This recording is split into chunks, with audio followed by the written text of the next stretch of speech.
President Trump is real ticked off at big tech, and he let him have it this morning on Twitter, writing, quote, Facebook, Twitter, and Google are so biased toward the Dems, it is ridiculous. Twitter, in fact, has made it much more difficult for people to join at Real Donald Trump. They have removed many names and greatly slowed the level and speed of increase. They have acknowledged, done nothing. Of course, the companies have each claimed they are not biased, and they are all fighting accusations that they were at least negligent in regards to Russian meddling in the 2016 election. So the question tonight, are search engines and social media manipulating and even damaging our democracy? Joining me now, Fox Business Network's John Stossel. Welcome back, John. Thank you. So what is the answer to that? Are they damaging our democracy with manipulation of information and data? Probably. I mean, there's so many different ways. We can't prove that they overtly favor the left, though they all admit that they lean left. But they say, this is just algorithms. It's what people want. We're giving them more of what they want.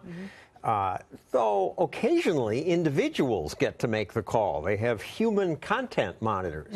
And a lot of them hate conservatives.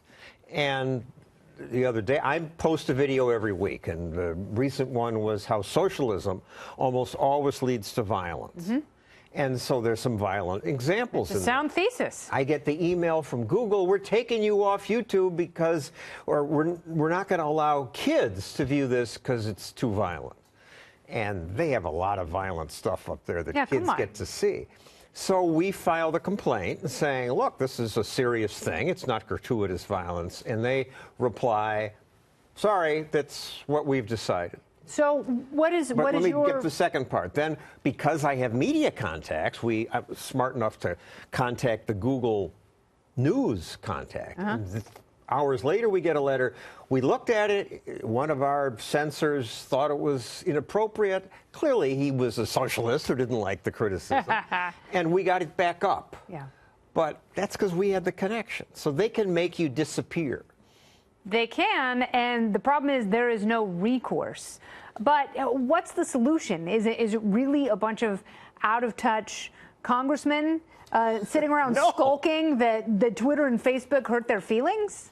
I think Orrin Hatch demonstrated why Congress shouldn't be doing it. He was quizzing Zuckerberg. How do you make money if you don't charge people? And Zuckerberg sort of silent, thinking, am I not getting this? He finally said, Senator, we run ads. Yeah, we sell ads. That's what we do. But, you know, Facebook, and it's not like they're free from criticism, because Facebook, every time a new issue is raised and every time a journalist does research and finds that there is evidence of either Russians targeting and buying ads, and people have to really take more responsibility for what they read and how they take in information.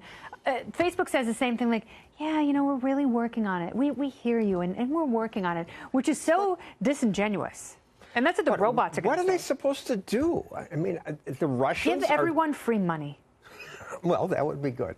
But if the Russians are going to use them, there are just too many accounts for them to keep track of. And they try to keep up, but they can't solve this problem. Some people will misuse the medium. Yes, absolutely. And so the medium is constantly evolving faster than the government. So they have to figure out ways that we don't have outside actors causing a race war, which, you know, if you look at some of these Russian bot farms and what they were doing, they were targeting African Americans and trying to convince them to not vote because their vote didn't matter, and getting people fired up against each other along racial lines. But we're a long way, I hope, from a race war.